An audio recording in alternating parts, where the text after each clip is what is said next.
Welcome to this immersive explainer. I'm sharing something deeply personal today.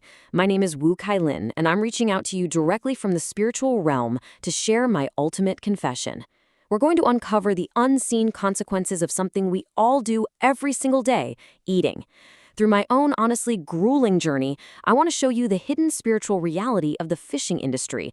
It's a reality that remains completely invisible to our modern world. Just look at this quote on the screen. I never knew fishing was a mistake. And I really didn't. But my tragic awakening revealed a completely horrifying truth. Killing our bodies is actually killing yourselves. You see, the fishing industry doesn't just end the lives of aquatic creatures. It inflicts a massive spiritual debt that ultimately harms humanity itself. Let's dive into exactly how my own journey unfolded.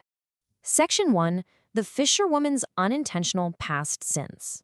So, looking at my timeline here, I lived a totally normal existence. I was born on the island of Taiwan back during the Qing dynasty, and I just followed the path of the generations before me. Catching and eating fish, that was just everyday life. I married a fisherman when I was 27, we had a son, but then, tragedy struck. I lost my husband to the sea 10 years later. I never remarried. Instead, I dedicated my entire life to raising my boy alone, right up until my own death at age 40. I saw myself as a good person, a devoted, traditional woman. I honored my in-laws, I mended the fishing nets, and I cooked the daily catch literally without a second thought.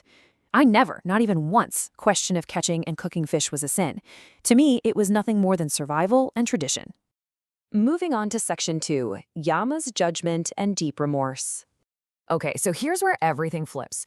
When I passed away at 40, I stood before Yama, the Lord of Hell, and I fully expected to be judged as a good, moral person. But instead, my entire illusion of innocence was completely shattered. The cosmic reality was absolutely terrifying. Yama branded me a mass killer. I was carrying this heavy, massive killing karma, literally just for mending those nets and cooking those fish. As you can see from this quote, the realization hit me like lightning striking my head. The truth was devastating.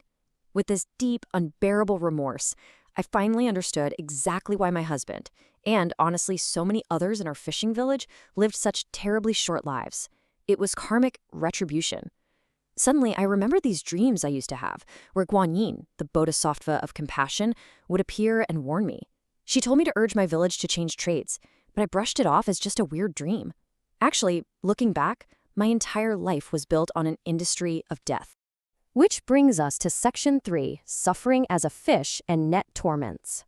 Now, because I had been a kind person on Earth, Yama actually spared me from hell itself. But he condemned me to be reincarnated 10 times as a fish. And let me tell you, the ocean was not some peaceful home. It was basically a vast torture chamber. The salt water violently burned my skin and internal organs. The deep water pressure literally crushed my body. And worst of all, my flesh was agonizingly torn apart in the exact same kind of fishing nets I used to sit there and mend.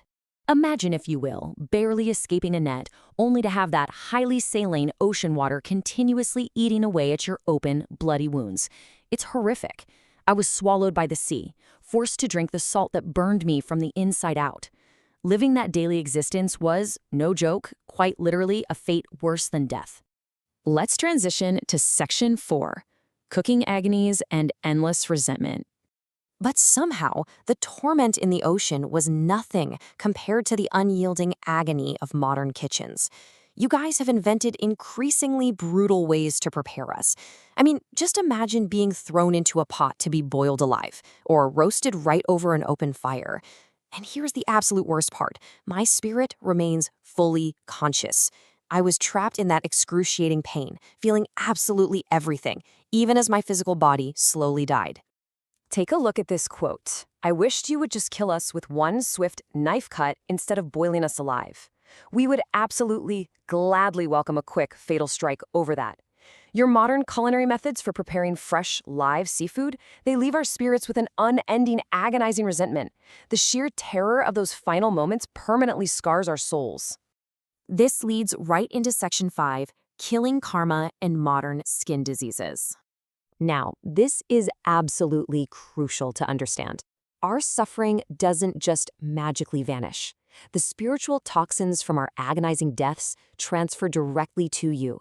It's a spiritual law called the karmic retribution of aquatic creditors. Basically, this explains exactly why unexplained severe skin diseases and mysterious illnesses are suddenly plaguing modern consumers, especially across island nations who feast on our resentful flesh. As you can see mapped out here, you are trapped in a tragic loop. Let's break it down. Step 1, you catch us. Step 2, you torture us through these live cooking preparations. Step 3, you ingest our flesh, which is heavily imbued with our deep resentment. And step 4, well, when you eat us, you're directly swallowing the karma that eventually manifests as your own karmic illness. So I really have to plead with you, please don't blame our spirits when your bodies start to break down with disease. The immense, truly unbearable pain we feel during slaughter, it simply transfers directly into your physical experience. It's like a mirror. Our spiritual trauma quite literally becomes your physical reality. Finally, we reach section 6, the aquatic spirit's final warning. Let these points really sink in for a moment. Our spirits are trapped in trauma, right? But we remember exactly who consumed our bodies. This deep, burning hatred persists across multiple reincarnations. So no matter how many lifetimes pass, whether you're dead or alive, we will recognize you. We will seek karmic retribution. It binds both the eater and the eaten in this perpetual, inescapable cycle of suffering. There's literally no running away from it. My confession today isn't just some story from the past. It's an urgent, pleading warning to break the cycle right now. The slide asks, please don't use your lives to test this pain. Will you hear our sorrow? I'm begging you, please spare yourselves from the agonizing cycle we've explored in this explainer. So, what will you choose? Will you finally hear our deep sorrow, or will you take another bite?